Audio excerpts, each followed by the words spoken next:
Maya stepped out of the taxi with a small weekend bag and a soft shawl around her shoulders. The city evening was warm and bright, and the hotel's glass doors shone like a mirror. She paused for a second to breathe. The flight had been late, the snack was too sweet, and her eyes felt heavy. Still, she smiled to herself. A hot shower, a cup of tea, and a good night's sleep were all she wanted. She adjusted her shawl, thanked the driver, and walked toward the entrance with steady, unhurried steps. Inside, the lobby was grand but not loud. Soft music played. A fountain whispered in the corner. The air smelled like lemon and fresh lilies. Guests in formal suits and glittering dresses crossed the floor in smooth lines, rolling silver suitcases behind them. A bellhop offered to carry her bag.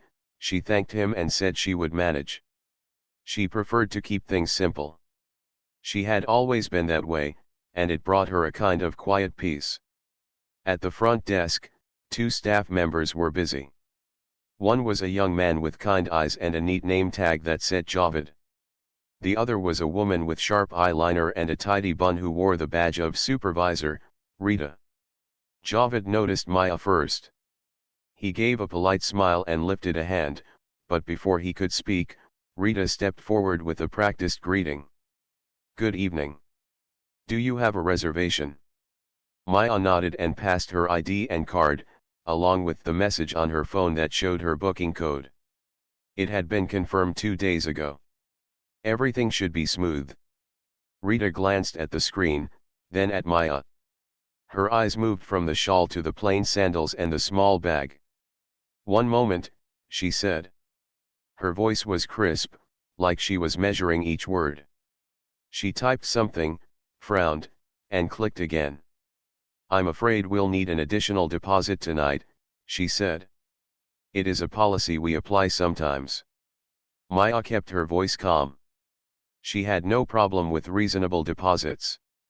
She asked, "How much is the deposit?" Rita named a number that sounded out of place. Maya had stayed in many hotels. This one site listed a standard deposit much lower than what she was hearing now. "Oh," Maya said gently. "The website says the deposit is less than half of that." Rita's smile stayed, but it grew thin. "Policies can change," she replied. "This is the amount tonight." Maya asked if there was any written notice. She did not mind paying what was fair, she just wanted a clear rule. Javed looked at the screen more closely. He seemed to want to speak, then looked at Rita and kept quiet. Maya noticed his hands hover near the keyboard, as if he wished he could help but was not sure how. "I can pay the normal deposit," Maya said. "I have my ID and the card I used to book. Everything is in order." She slid the card forward again, not in a pushy way, only to show she was ready. Rita clicked more and then drew back a little. "Actually," she said, "it looks like there are no rooms available now." Maya blinked once. Her booking showed a confirmation code and her name. She had planned for delays. She had checked in online. She was not upset, only puzzled. "My reservation is for tonight," she said softly. "I'm sure it is confirmed." Rita tilted her head, glanced again at Maya's clothes, and repeated, "No rooms at the moment." She took back Maya's ID, placed it gently on the counter, and added, "There's a budget hotel down the street that may have space." Maya let herself breathe. She counted to 4, the way she had learned when she needed patience. She looked around the lobby and saw a couple in evening wear walking up to the desk next to hers. Their check-in took under a minute, a few clicks, a few nods, and 2 shiny key cards. She did not draw a straight line between their clothes and her own experience, but she could not ignore the difference either. She turned back to Rita and said, "If there truly are no rooms, may I please speak with the manager? Maybe there is a mix-up with the system." Javed's fingers tensed. He shifted from foot to foot and looked at his screen again. "I think he started," then stopped when Rita touched the keyboard lightly. "Mr. Khan is in a meeting," Rita said. He cannot be disturbed. Please try the budget hotel. Her tone was still polite, but the message was clear: this conversation should end. Maya thanked her, collected her ID and card, and stepped aside. She did not want to cause a scene. That was not her way. She simply needed a fair answer. She sat on a lounge chair by the window. A server walked by with a tray of small cakes. A child pressed his nose to the glass to watch the fountain. The city lights outside looked like stars pulled down to the street. Maya's phone buzzed with a message from a friend asking if she had reached the hotel. She typed, "Yes, almost," then held her thumb over the send button and paused. She did not want to share a problem before she had tried every gentle step. She placed the phone face down and watched the front desk again. The young man, Javed, glanced toward her, then at Rita, and then back at the screen. He took a small breath, left his station for a moment, and approached Maya. He spoke in a careful whisper. "Madam, I hope you don't mind," he said, "but I can see your reservation. It is confirmed. There are rooms showing in the system. I am new, so I must follow instructions, but I wanted you to know." Maya felt warmth in her chest at his honesty. "Thank you," she said. "I understand this is difficult for you. You did the right thing by telling me." She gave him a small smile, not to pull him into trouble, but to honor his courage. Near the desk now stood a family with an overtired child and two large bags. The child rubbed his eyes. The mother kept saying, "It's okay, we'll be in a room soon." The father looked at his watch with a tired face. A few minutes passed, and the family was still there. The child turned to look at the fountain, then back at his parents. Maya rose, walked to the self-serve water station, poured 2 cups, and took them to the family. "Please," she said gently, "it may help while you wait." The mother thanked her with a grateful look. Maya returned to her seat, and the child watched the fountain with a calmer gaze. She took her phone again. This time she did not hesitate. She wrote a short message to Armin. It did not share her feelings. It shared facts: reached the hotel. Reservation confirmed in the system. Desk asking for very high deposit not shown on site. Then said no rooms. Manager said to be in a meeting. A trainee told me rooms are showing. Family ahead of me also waiting. She added the booking code and the time. Then she wrote, "No need for drama. Just wanted you to know this is happening." She looked at the screen one more time, checked that the words were fair and clear, and pressed send. While she waited for a reply, she thought about the first time she had seen this lobby. It was months ago, at a quiet hour. She had walked with Armin and listened to him speak about his hopes for the place. He wanted a hotel that felt like a promise kept.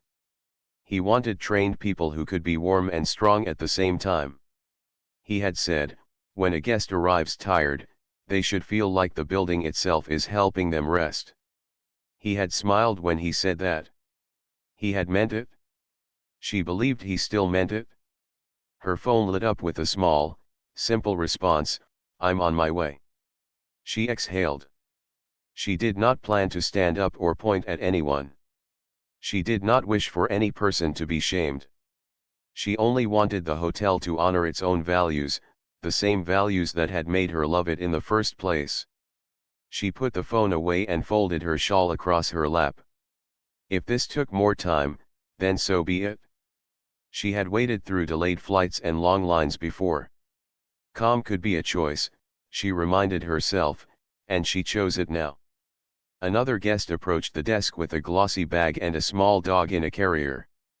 The check-in was bright and quick, full of laughs and quick nods. Maya did not judge the laughter or the speed. She only noticed.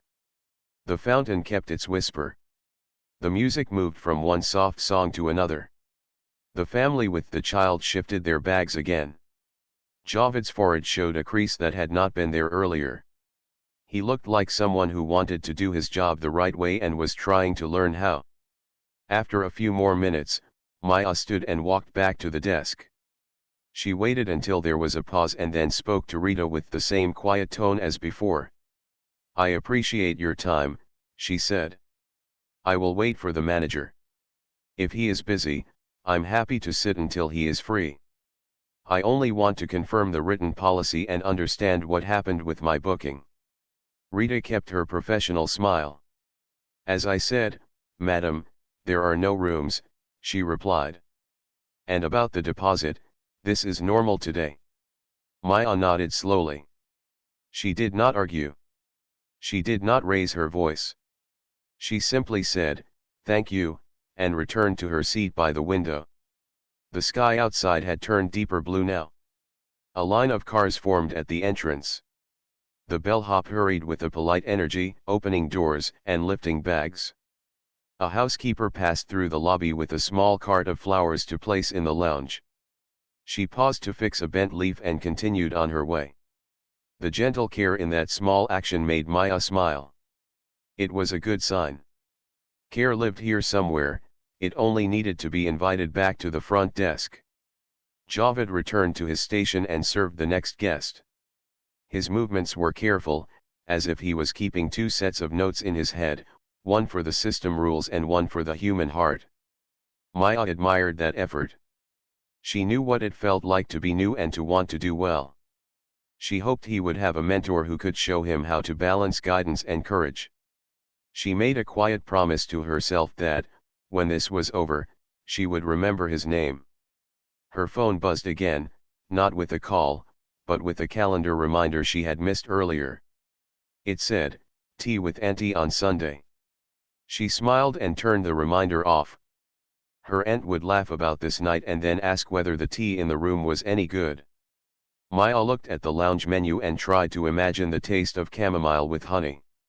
She liked that thought. It kept her steady. Somewhere above, an elevator chimed, and a small group stepped out, joking about a good meeting. Their voices were light. One of them wore a badge that said management. Maya did not wave or call out. That was not her way. She stayed seated and waited for the next fair step to appear, like a door opening at the right time. She had sent a clear message to Armin. Now she would let events move as they needed to move. She opened her bag and took out a small book. The edges were bent from many trips. She read a single page about the beauty of patience and the strength of gentle truth. The words landed like small stones forming a path in her mind. She rested her eyes for a moment, then closed the book and put it away. The fountain kept whispering. The lilies held their fresh scent. The hotel was still the hotel she knew, capable of grace, just a little lost at its own front door. When she looked up again, Javed was glancing toward the entrance with a face that showed both relief and worry. Maya followed his gaze and saw a familiar figure step in, dressed simply like her, with no fuss at all. He carried no entourage, no special badge, no loud announcement. He walked the way he always did, like a person ready to listen before he spoke. Maya did not stand or wave. She met his eyes for a second and then let the moment pass. She knew he would see what he needed to see, and she knew he would ask the right questions. She folded her hands in her lap, breathed in, and felt a quiet certainty settle in her chest. She had not demanded attention. She had not raised her voice. She had told the truth, in small steps, with steady words. Whatever happened next would not be about making someone feel small. It would be about lifting the standard back to where it belonged. The evening had started with a no, but the night still had room for a better answer. And as the doors of the lobby closed behind the new arrival, that better answer began to feel very near. Maya stayed in her seat by the window and watched the life of the lobby move like a slow river. The fountain kept its gentle sound. The lilies kept their clean smell. People came in with their rolling suitcases, and people went out with their phone cameras still open on the last photo they took. It was a place meant for welcome, and in many ways it still was. It just needed a little help finding its best self tonight. She looked at the family again, the parents with the sleepy child. The father rubbed his forehead like he was counting coins in his mind. The mother smoothed the child's hair and whispered cheerful things that the child was too tired to believe. Maya took a pen from her bag and pulled a small notepad from the side pocket. She knelt beside the child and drew a tiny map of the lobby, the fountain, the big chair that looked like a shell, the tall plant that looked like a little tree. She drew a dotted line from the front door to the treasure, which was a smiley face near the water station. The child's eyes followed the pen, and a smile came like a sunrise that made no sound. "You can be the explorer," Maya said softly. "Your treasure is water with 2 ice cubes." The child nodded, serious in the best way, and Maya asked the mother's permission with her eyes. The mother nodded back, and the child tiptoed to the water and counted ice cubes like precious gems. At the desk, Javed typed a message on the staff tablet. He wore the careful face of someone trying to follow rules while also trying to honor what is right. He glanced at Rita, then lowered his eyes and typed faster. The screen reflected blue light on his glasses. After a few seconds, he received a reply that made his shoulders fall a little. The message was short, clipped, and stamped with "Please follow policy." It did not answer the real question, which policy and why this way tonight. A bell captain in a neat uniform, a woman named Noreen, rolled a luggage cart past Maya. She slowed her steps and gave a small nod that felt like a quiet hello. Noreen had the kind of eyes that notice things without making a show of it. She glanced at the family, then at the desk, then at Maya again, and her look said, "I see it too." Maya's phone buzzed once. It was a short message from Armin, "I'm here. Observing first." She breathed out slowly. She had known he would come in quietly. He disliked loud entrances. He liked to learn before he spoke. She did not turn to find him. She simply placed the phone face down once more and rested her hands on her shawl.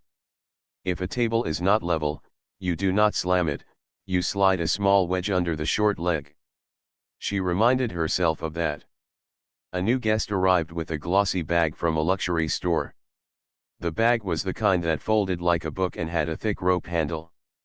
Rita's smile grew warmer and brighter in a second. The check-in took less than a minute.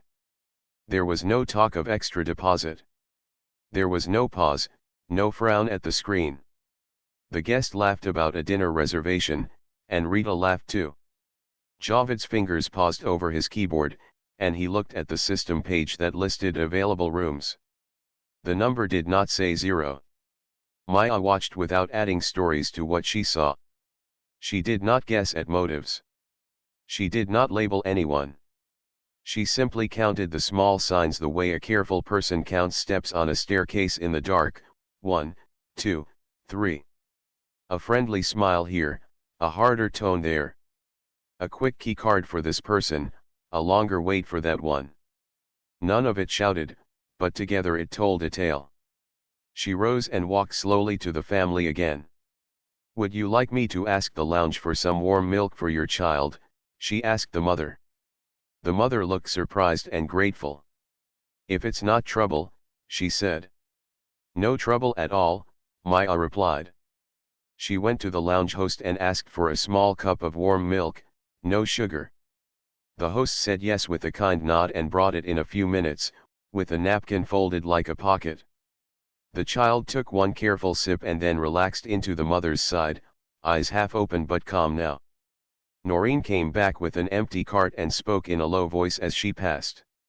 "If you need a phone charger, we keep a set behind the concierge desk," she said to Maya. "Thank you," Maya replied. "Right now, I only need time." Noreen gave the smallest smile, the kind you give someone who understands. A middle-aged couple approached the desk. The woman had travel shoes and a sun hat in her hand, the man had a jacket over one shoulder. They looked like people who worked hard and saved for a special trip. Rita's tone was polite but firm as she asked for extra documents, then an extra deposit, then said, "You'll have to wait." The couple stepped aside with puzzled faces. Javed's jaw tightened. He opened the staff policy page again and scrolled to the deposit section. Standard deposit, clear amount, equal across room types unless special events apply. He looked at the calendar.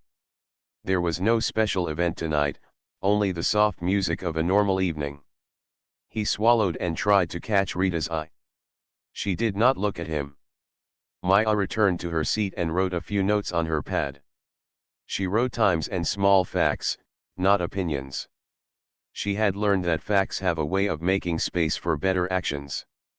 She wrote, 19:42 family waiting, 19:45 deposit request to me, 19:47 no rooms available told to me, 19:55 walk-in guest checked in quickly, 20:02 couple asked for extra documents. She did not write anyone's name. She was not collecting names. She was collecting patterns. Armin walked past the lobby shop and paused by a small display of postcards. He picked one up, turned it over, and put it back.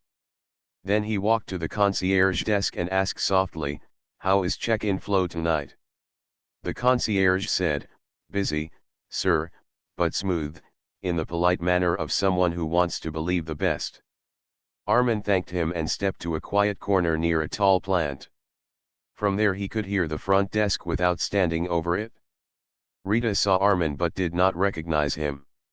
He wore simple clothes, the kind that looked tidy in any light. He had the posture of a person who is both relaxed and ready to help carry a heavy box if asked.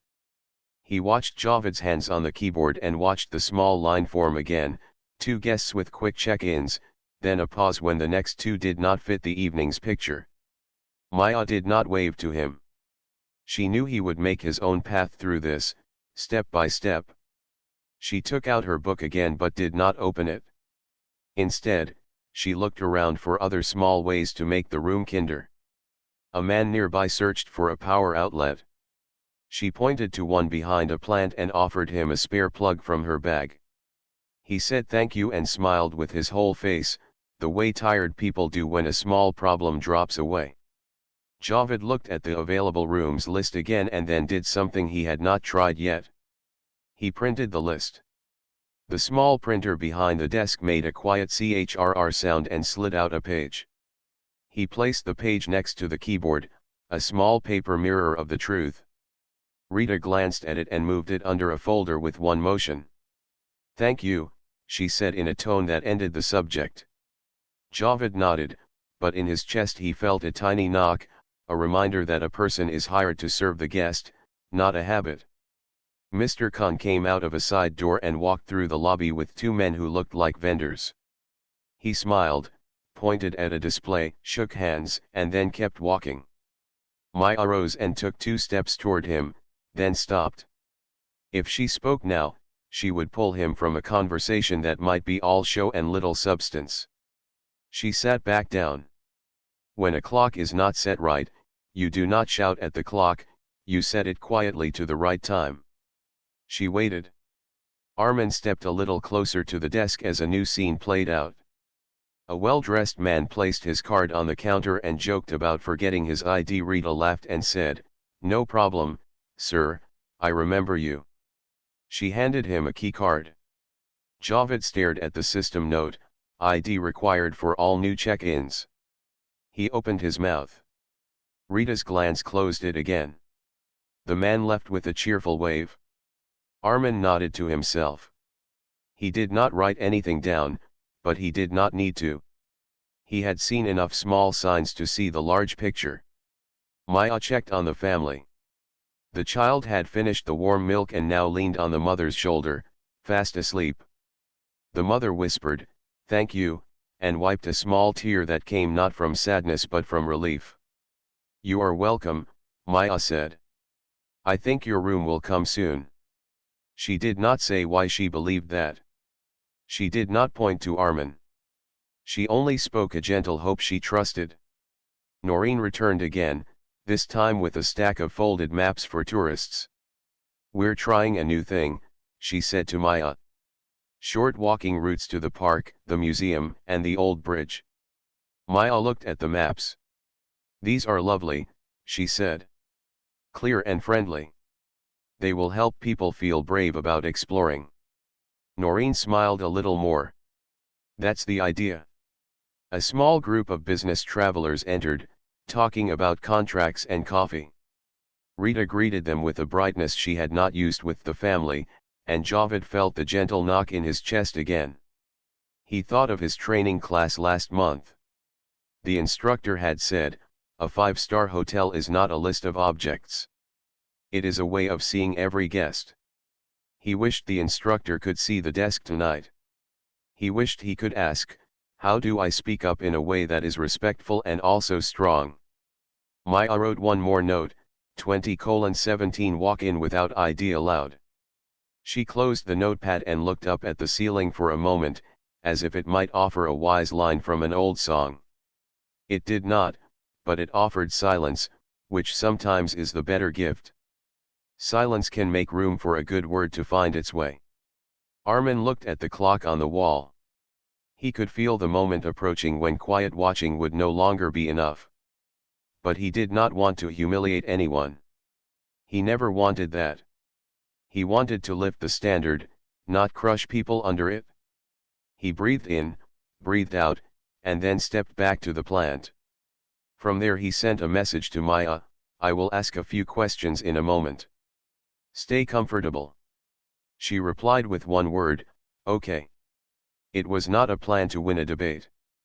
It was a plan to return a place to itself. Javed, meanwhile, made a small decision. He took the printed list of available rooms from under the folder and placed it gently on top again. He did not slam it down. He did not make a speech. He simply moved truth back to the light.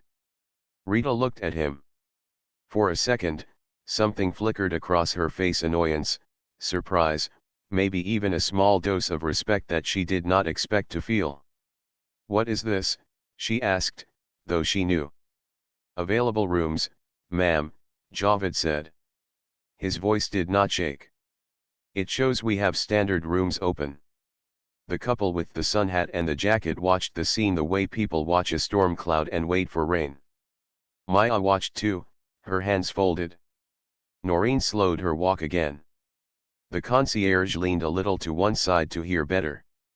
The lobby as a whole seemed to take a collective breath, though no one said so. Rita spoke carefully. Thank you, Javed, she said. We also have other considerations this evening. Her eyes moved, almost by habit, over guests' clothes and bags and postures. She returned her gaze to the screen. She did not change her words. She did not say, let's use the rooms. She simply placed the printed page to one side. But now it did not hide under a folder. It sat in the open like a quiet witness. Maya's phone buzzed again with a new message from Armin, 1 more minute. She smiled without showing teeth. She thought of their first year of marriage when they learned how to move through problems like two people carrying a long table around a tight corner, one step, turn a little, lift together, keep it level. She had sent him facts. He had come with calm. They were still doing the same dance, just in a bigger room with a fountain. A guest nearby dropped a scarf. Maya picked it up and handed it back. The guest thanked her and said, you should work here. You're kinder than the lobby. Maya laughed softly. The lobby is kind, she said. It's just tired. It needs a nap and a new cup of tea. The guest smiled, and in that smile the lobby felt a little kinder in truth. Armin moved from the plant to the edge of the desk. He placed his hands lightly on the counter and waited for a pause between guests. Javed noticed him and straightened his tie. Rita noticed him and prepared her standard greeting. Maya stayed where she was. The family stayed where they were, the child asleep and safe. The couple with the sun hat stood a little taller, not sure why they expected something to change but expecting it anyway. The fountain whispered. The lilies held. The clock ticked. The hotel's best self stood just behind a thin curtain of habit, ready to step forward if someone drew the curtain back with care. And as Armin's calm voice formed its first question in his mind, The knight leaned forward to listen. Armin waited for a natural break at the desk, then spoke in a calm, even voice that carried without being loud. "Good evening," he said. "Could you walk me through the check-in steps for a standard room? I'm curious about the process tonight." His words were polite, but they had a gentle firmness, like a hand that guides without pushing. Javed nodded at once. He opened the system screen and pointed. "First, we verify the reservation and ID. Then we take the standard deposit." He tapped the policy page. "It's listed here." Rita kept her smile steady. "Yes, that is the usual process," she added, "but we also have additional considerations this evening." Armin looked at the policy page as if he had never seen it before. He studied the simple line that named the deposit amount clear, plain, not confusing at all. "I see," he said. "And are these additional considerations written down somewhere? I would like to read them." Rita hesitated for a second, just a breath, then said, "They are internal guidelines we sometimes use." Armin did not challenge the phrase. He only asked, "May I see where they are kept, please?" Javed glanced at Rita. She said, "They are not at the desk." "Understood," Armin replied. He turned to Javed. "Would it be possible to check one standard room now? I would like to see the availability in real time." Javed pressed two keys. The list of open rooms appeared again, clear as day. He did not hide it. He did not place any paper over it. He let it shine on the screen. "We have several," he said softly. The couple with the son had heard the words and held each other's eyes for a heartbeat. The family with the sleeping child did not hear, but the mother felt hope anyway, the way a room feels a window open. Armin nodded. "Thank you," he said to Javed. "May I ask for 2 rooms at the standard rate and deposit one for the lady by the window and one for the family who has been waiting?" His voice did not rise on the question. It simply rested there, inviting the best answer. Rita's smile faded a little. "Sir, we are not releasing more standard rooms at the moment," she replied. "We can offer a different category at a higher deposit, subject to approval." Armin looked gently surprised. "That is interesting," he said. "The system shows open standard rooms. Why are we not releasing them?" Rita stood a bit straighter. "We are managing risk," she said, using a term that felt bigger than the moment. Armin's face did not change, but the air around the counter seemed to grow clearer, as if dust had settled and the outline of things became easier to see. "Risk," he repeated, not unkindly. "Could you define it for me in this context? It will help me learn." Javed kept his eyes on the screen. He could feel the words he wanted to say but did not want to speak over his supervisor. Rita answered, "Sometimes deposits are not paid, or guests cause problems. We protect the hotel by adding steps when needed." "That makes sense in general," Armin said. "And when we add steps, do we add them to everyone or only to some?" The question hung there like a soft bell tone. Rita did not answer at once. The concierge shifted his weight. Noreen paused with her cart again. Even the fountain seemed to lower its voice. "We use our judgment," Rita said finally. "We look at the situation." Armin gave a small, thankful nod, as if she had handed him a piece of a puzzle he was grateful to receive. "Judgment is important," he agreed. "May I see how it was used in these 2 cases?" He gestured gently toward the couple and the family. He did not point at Maya. He did not need to. He already knew her case well, not because she was his wife, but because the facts were simple and strong. "I would like to learn your thinking." Rita's smile returned, thin now but present. "Sir, perhaps we should discuss this with the general manager," she said. "Of course," Armin replied. "Please invite him." Rita called the back office. "Mr. Khan, we have a guest with process questions," she said. Her tone was respectful and steady. While they waited for Mr. Khan, Armin stepped away from the counter and walked to the family. He kept his voice quiet. "Good evening," he said. "I hope your little one rests well soon. I have asked the team about your room. Thank you for your patience." The mother looked up with tired eyes that held a new kind of light. "Thank you," she whispered.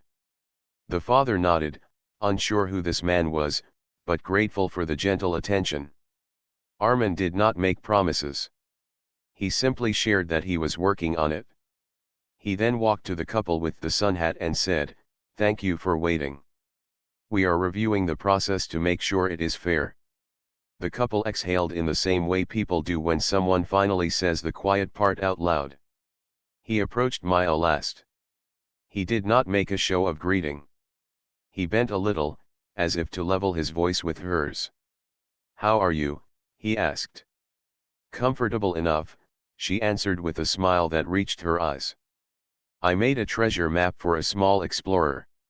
He glanced at the notepad and smiled back. "I see," he said.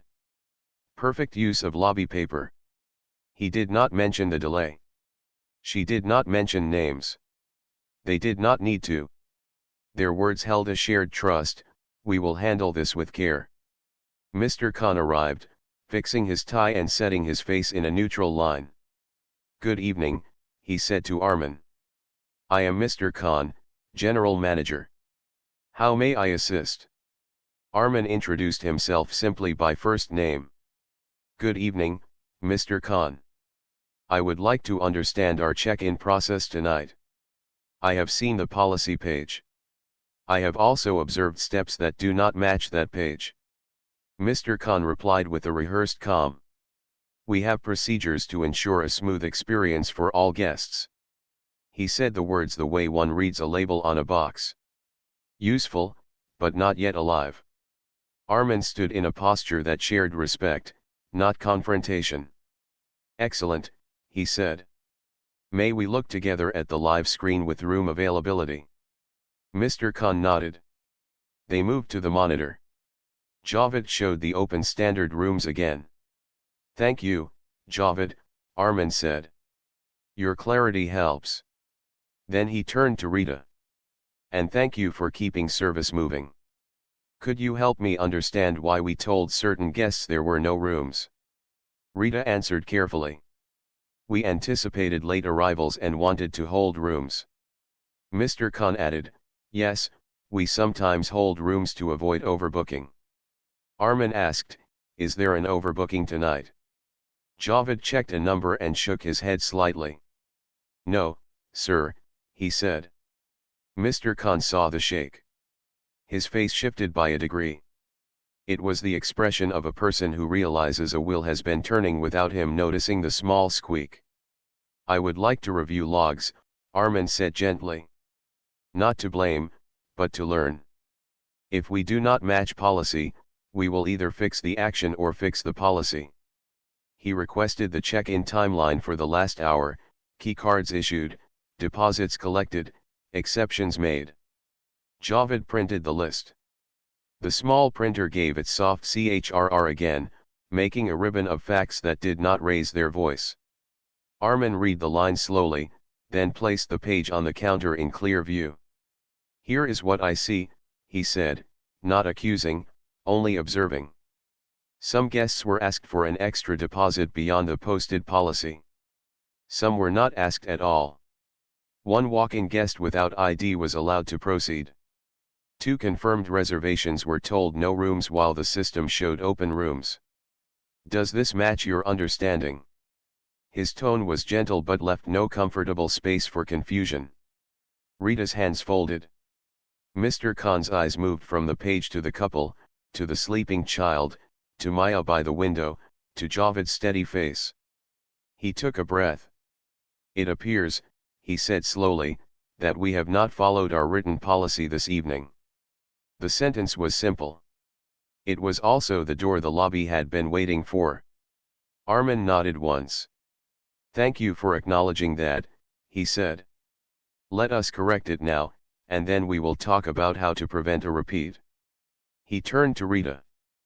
Please prepare 2 standard rooms at once, one for the family and one for the lady by the window.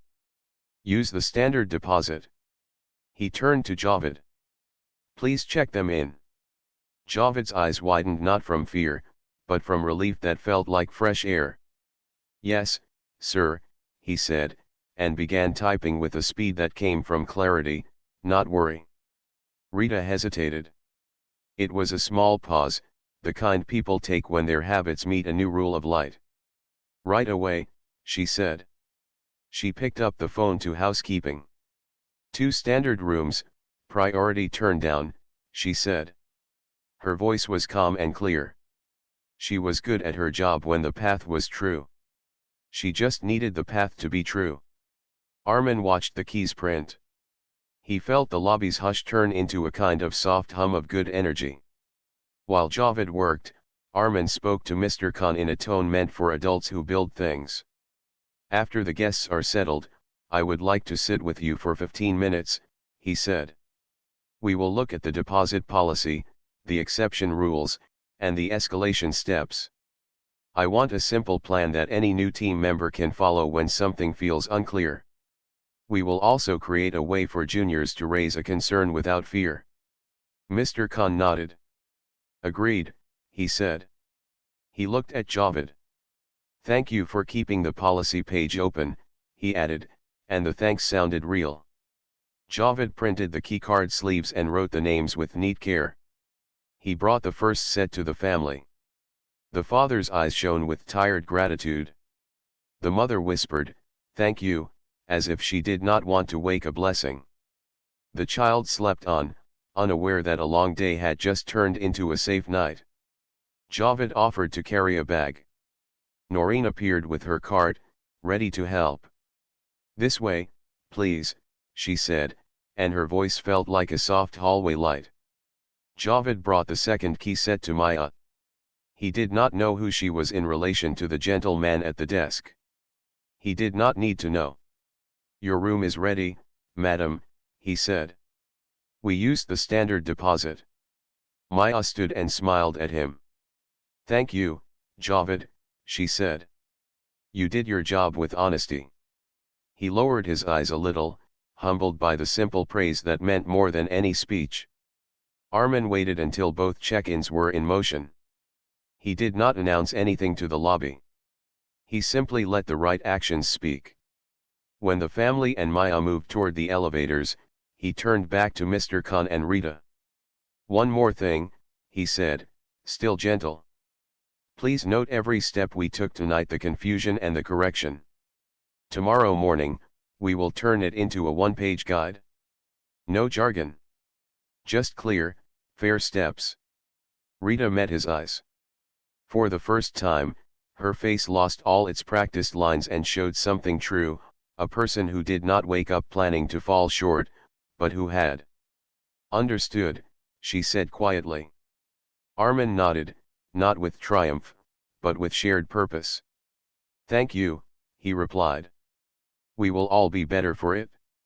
At this point, he could have walked away and left the manager to handle the rest.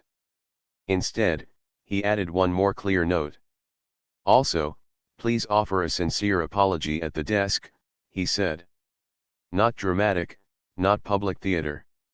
Just a simple, direct apology to the guests who were delayed. Mr. Khan said, I will do it myself.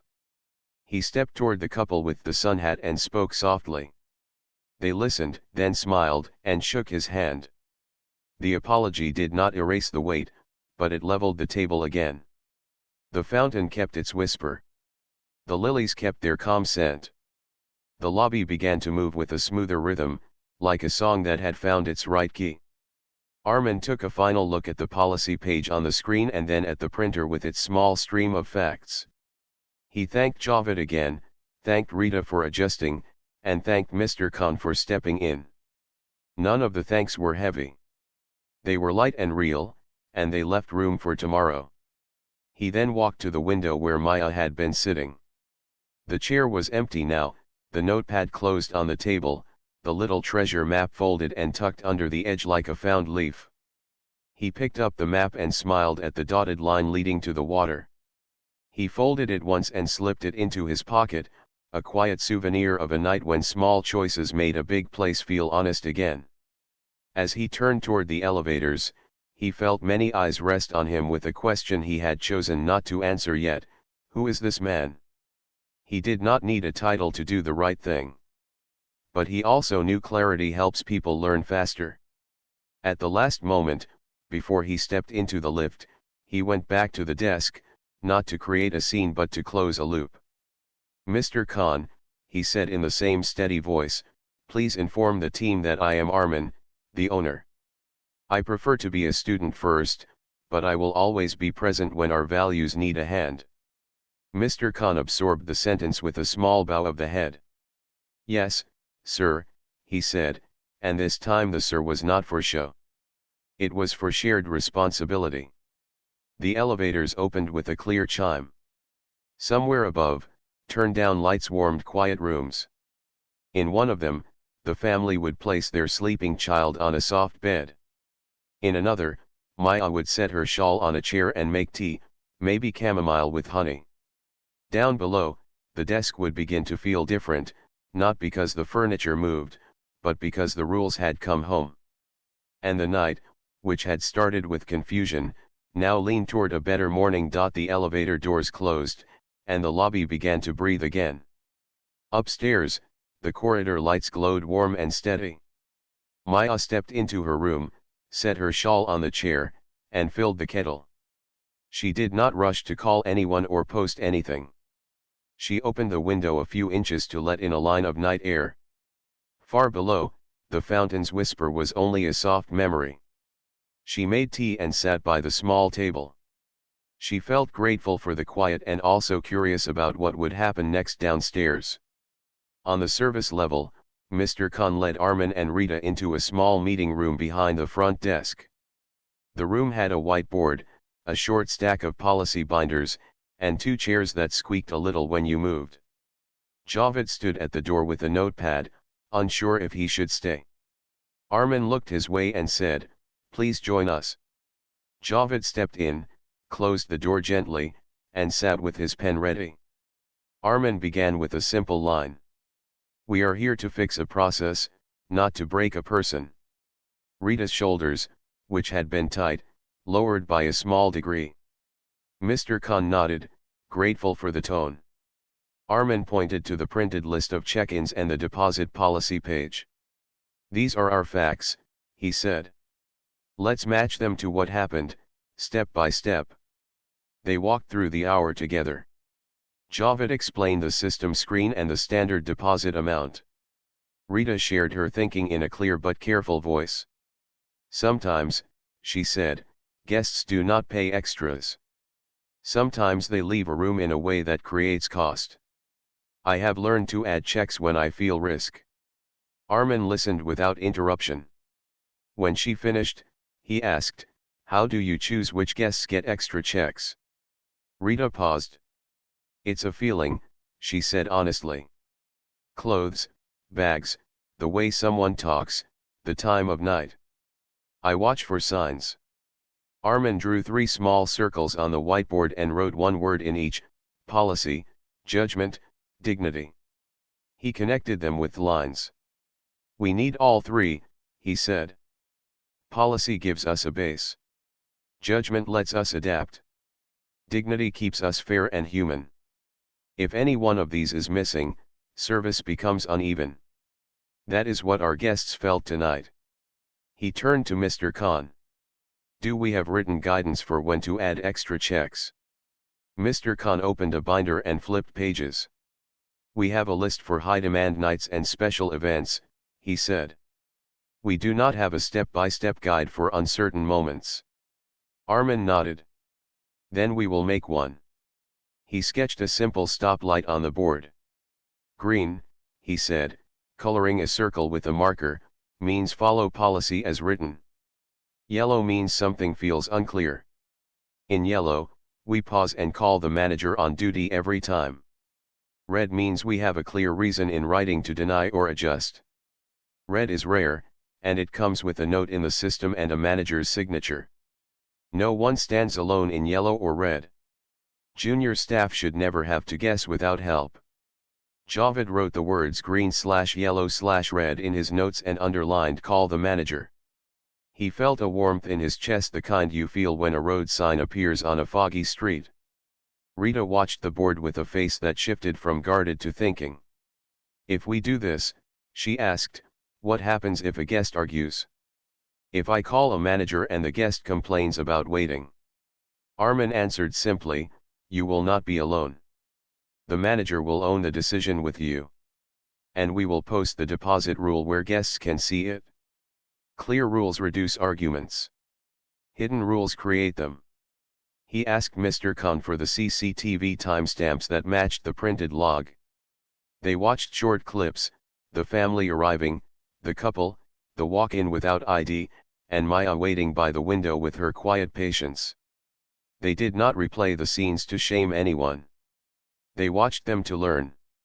Here, Armin said, pointing to a frame where Rita approved the walk-in without ID, is a red decision done without red grounds. Noted for training. And here he pointed to the couple is a green case turned yellow for no reason. Noted. Rita did not argue. She looked down and then up. I am sorry, she said, low but clear. It was not a big speech. It was a small, true sentence, and it changed the air in the room. Mr. Khan said, I am sorry as well. I should have been on the floor, not just near it. Armin nodded once.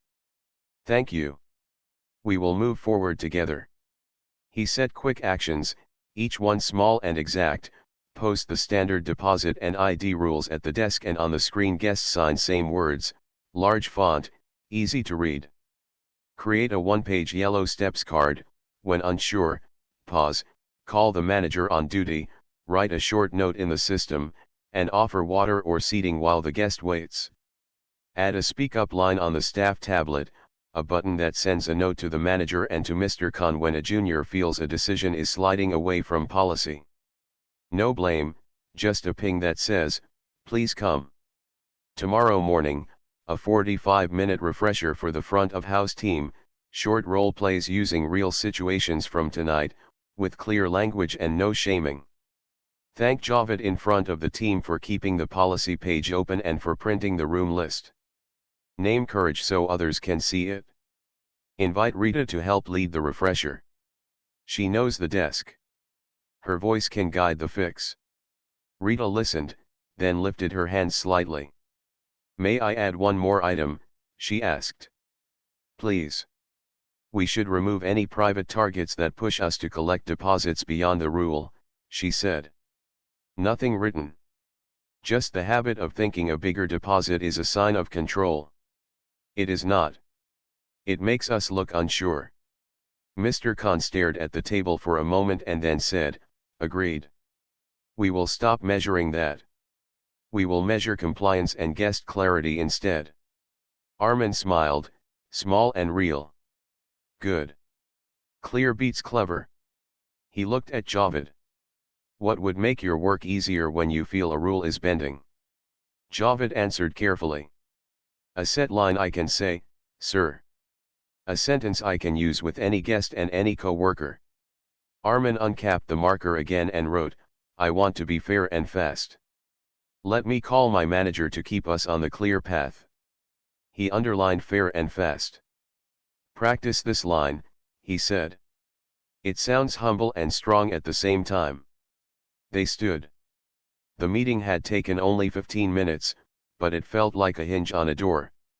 Mr. Khan gathered the notes. Rita took a photo of the whiteboard with her phone. Javed folded his notepad and held it like a promise. Back at the desk, Mr. Khan spoke first to the couple with the sun hat. He did not perform. He apologized plainly and explained the change they had made. He reversed the extra deposit request and offered a quiet kindness, late checkout, if they wished, and breakfast vouchers. The couple smiled in relief. They had not asked for anything free. They had asked to be treated the same as anyone else. Now they were. Rita asked to speak to them as well. I am sorry for my part in the delay, she said. We are correcting our steps. The woman with the sun hat nodded and said, thank you for saying that. It was a small exchange, but it placed a gentle stone on a bridge that had been shaky an hour earlier. Noreen rolled her cart to the side and clapped once, softly, at the end of the counter. It was not loud enough to draw a crowd. It was just enough for the team to feel a small well done without losing focus. The concierge printed a fresh copy of the deposit rule and slid it into a clear stand at the desk. The words sat there like a helpful lighthouse, bright, steady, and not in anyone's way. Upstairs, Maya finished her tea and wrote 2 lines in her small notepad. Quiet fixes are still real fixes, she wrote. Real care is easy to feel. She set the notepad down and decided to stretch her legs. She took the elevator to the rooftop lounge, not for a show, but for the open air. The rooftop was calm. Small lights traced the edge of planters. A wide view of the city spread out like a blanket of stars. A server named Sadaf brought a glass of water and a menu. Kitchen is open if you want a light snack, she said. Maya asked for a simple salad and a bread basket. She thought about the family. She pictured the child sleeping on a clean pillow. The image made her shoulders relax. Armin came up a few minutes later, not because he wanted applause, but because he needed a breath of sky before the next steps. He found Maya at a corner table looking at the city. He sat across from her, and Sadaf set down another glass of water without asking. How is the tea? He asked. Perfect, she said. And you? We put the table back on its legs, he said, smiling a little. Tomorrow we add felt pads so it won't wobble again. They spoke about small things, then her book, the treasure map for the child, the way the lilies downstairs held their scent. They did not relive each moment of the lobby. They trusted the plan and trusted the team to carry it. After a while, Mr. Khan joined them on the rooftop with a short update. Rooms are settled, he said. I apologized and thanked Javed in front of the shift. We posted the deposit rule. I scheduled the morning refresher. I also asked IT to add the speak up button to the staff tablet by dawn. He looked at Armin and at Maya. If you approve, I would like to send a message to the whole hotel tonight, he said. 1 page. Clear tone. No blame. Armin nodded. Please do. Make it practical. Add 2 real examples from tonight, the wrong way and the right way, so people can see the difference. Rita stepped onto the rooftop then, unsure if she should approach. Mr. Khan waved her over. Her face was thoughtful, not defensive. I wanted to say thank you, she said to Armin and to Maya. For not making a scene. For making the path clear. Maya answered first. We all have days when habit leads instead of heart, she said. What matters is the next step. Rita breathed out, as if she had been holding the same breath for an hour. Tomorrow, she said, I will teach the refresher with Mr. Khan. I will use the stoplight idea. I think the team will like it. Armin smiled. That would be excellent, he said. Bring one story where judgment helped. People learn best when they can see it. Rita nodded. I have one from last week, she said. A guest had a card issue, but his company sent a guarantee email in 5 minutes. We waited with him, offered tea, and checked him in with the email. That was yellow turned green. Perfect, Armin said. Tell that story. They stood together at the railing for a minute, not as owner and staff, not as guest and manager, but as people who had just moved a place closer to its best self. The city breeze lifted the edge of Maya's shawl. Downstairs, the lobby lights softened for the late hour. In the back office, the printer clicked out one last page, the draft of the one-sheet guide. Javed, after finishing his shift, walked past the new sign that explained the deposit. He had a small spring in his step. He sent a message to his younger brother, First week is hard, but good people make it easier. He did not mention titles or trouble. He mentioned a line he had learned, fair and fast. Before the night grew too late, Armin and Mr. Khan set the final detail. Tomorrow, Armin said, we will check 3 things by noon: the sign on the desk, the speak up button on the tablet, and the one-page guide printed and in every station. We will not wait for next week. Habit grows fast, so must the fix. Mr. Khan agreed and shook his hand. Thank you for coming in quietly, he said. It showed the team that the goal is service, not show. Maya finished her salad and folded her napkin. Shall we walk? She asked. They circled the rooftop once, then took the elevator down. On the lobby level, the fountain still whispered. A few late guests checked in, and this time the flow was even and kind. The couple with the sun hat waved a small thank you as they passed. The concierge lifted a thumb from the desk in a tiny salute. Rita stood with Javed reviewing the morning refresher plan, and Noreen drew a neat line on a new sign that pointed to the water station and the power outlets, a tiny map for tired travelers. No one clapped. No one made a speech. The hotel simply felt level again. And in that level space, people could rest. That was the quiet victory of the night, the kind that does not shout, the kind that lasts. Morning came with a soft gold light that slid across the city and rested on the hotel's glass.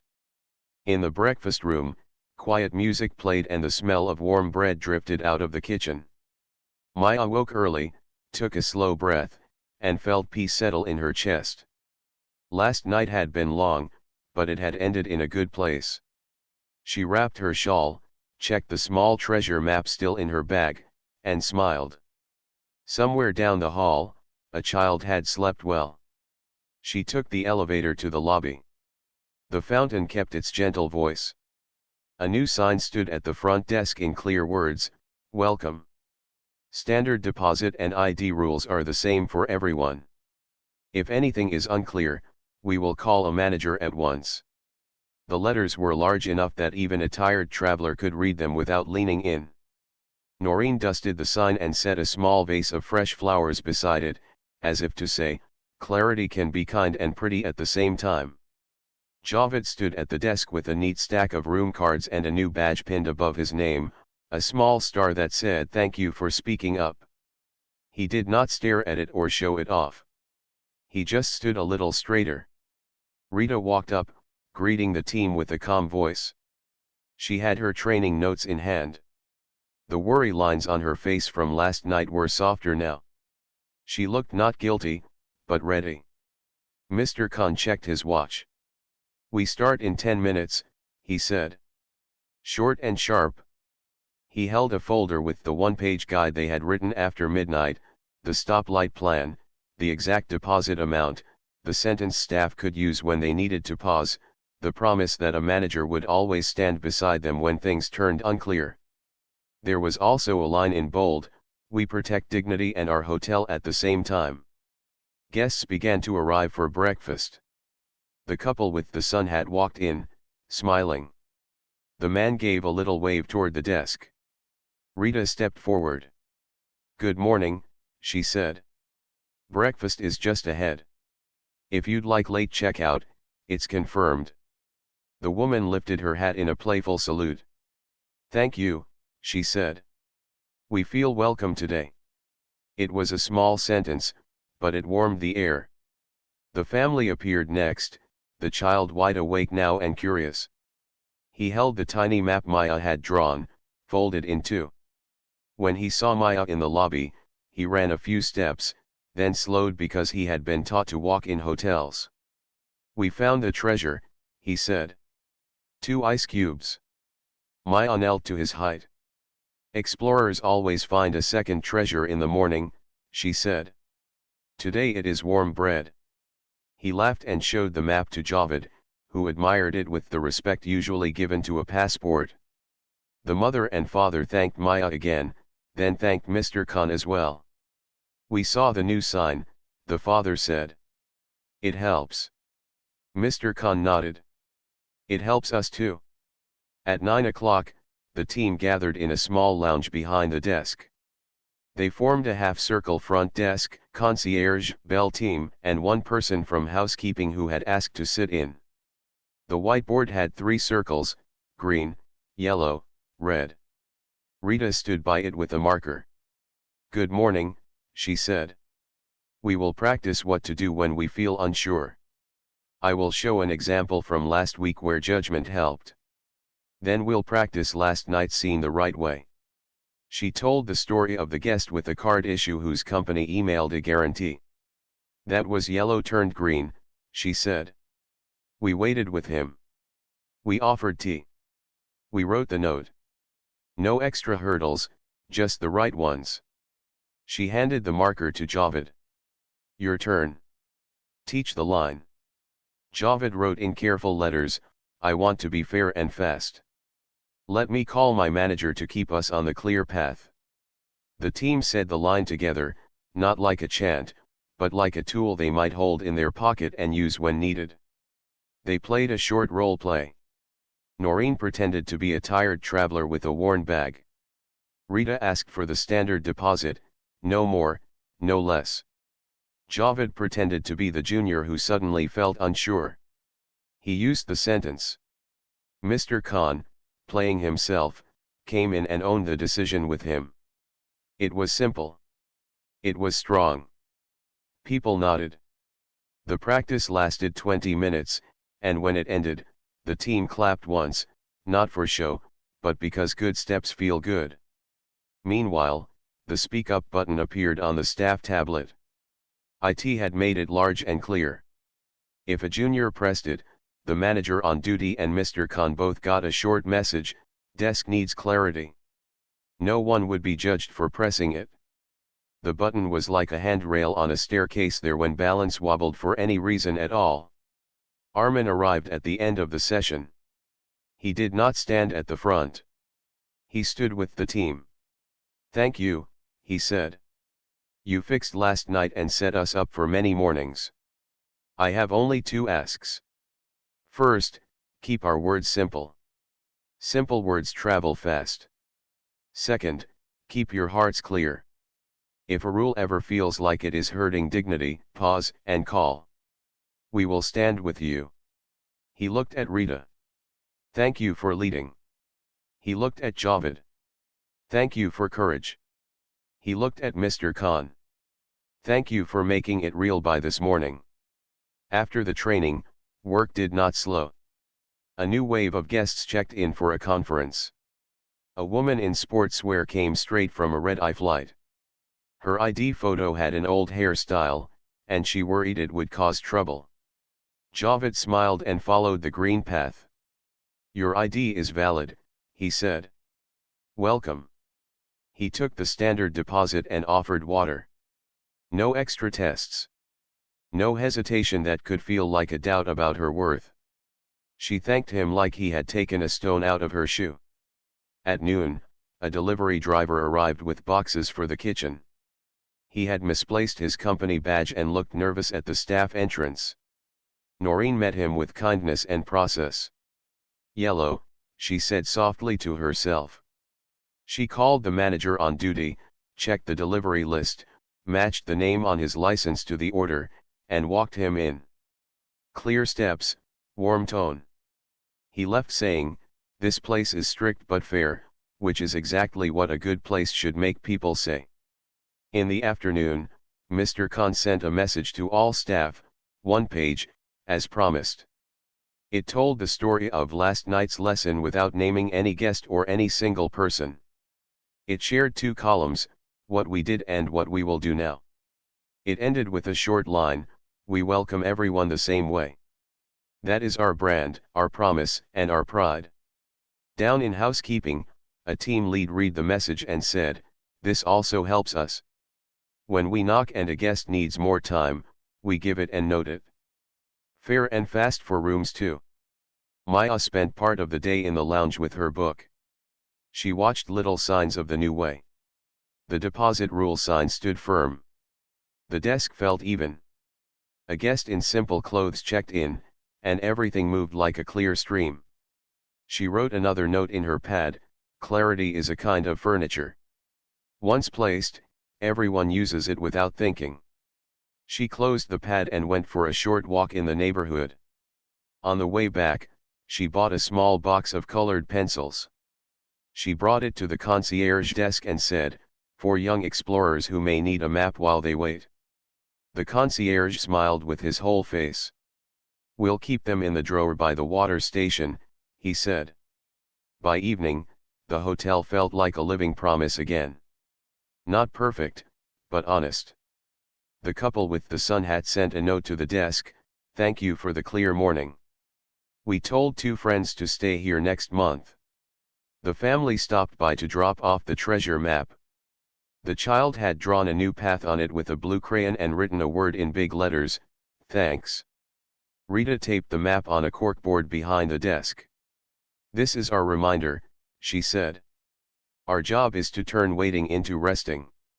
Armin and Mr. Khan reviewed 3 small metrics before dinner: policy match rate at the desk, 100% today, speak up signals, 2 uses, both handled in under 3 minutes, and guest smiles at check-in, not a number on a spreadsheet, but a note from the concierge who is good at reading faces. "We will track these quietly for a month," Armin said. "If we keep them steady, we will print a page for our training book, How We Fixed a Wobble." Later, a staff meeting took place in the large room off the lobby. Rita stood up front again. "One more idea," she told the team. "When a guest arrives with kids, offer a small kindness right away. A tiny map, a coloring card, or a glass of water. It costs almost nothing. It tells families this is a place that thinks ahead." Noreen added, "For guests with heavy bags, we will mark the fastest elevator and walk with them. Not point, walk." The team wrote these notes down. They were not new laws. They were new habits. When the sun sank and the city lights came on, the rooftop filled with a soft evening crowd. Maya and Armin took a table in the corner again. Sadaf appeared with water and a plate of small, warm breads. "From the chef," she said. He heard about the training and wanted to cheer for it in his own way. They broke bread and shared it with the night breeze. They did not talk about titles or blame. They talked about how a place holds people. "A hotel is like a hand," Maya said. "It should be open and steady. It should not squeeze to test you. It should not let you drop." Armin nodded. "Then our job," he said, "is to keep the fingers relaxed and the palms strong." Before they went down, Armin sent one last short note to the team: "Thank you for making today level. Tomorrow we do it again." He did not sign it with his last name. He did not need to. The tone told everyone who it was from. Days later, the change held. The sign at the desk was no longer new, it was normal. The speak up button became a quiet friend. Javed found a mentor in the revenue manager, who taught him the deeper parts of the system. Rita built a 5-minute fair and fast check at the start of every shift. Mr. Khan began to walk the lobby more, not to catch people out, but to offer help before anyone needed it. Noreen collected small maps from children and made a tiny wall of them in the staff room. The wall was called Explorer Corner. One afternoon, a travel blogger checked in without knowing any of this backstory. She wrote later, "This place feels kind. You can sense it in the first 2 minutes." It was not a famous review, just a simple line on a simple page, but it was true. True things travel. On a quiet evening, Maya folded the last page of her notepad and slid it into her bag. She walked to the fountain, listened for a moment, then dipped a finger into the water and felt its cool edge. Armin stood a few steps behind her, hands in his pockets, watching guests arrive with easy faces. "Do you think the lesson will last?" he asked softly. "Yes," she said. "Because it has roots now. It is not a moment. It is a way." They turned toward the door, ready for a walk in the warm night. Behind them, the desk moved with gentle rhythm. A guest in a suit. A guest in sandals. A family with crayons. The same welcome for each. A hotel that had once wobbled stood steady, because people had chosen simple words, clear steps, and shared respect. And when simple choices line up, they make a strong road, one that many feet can walk without fear, and many hearts can rest upon with ease.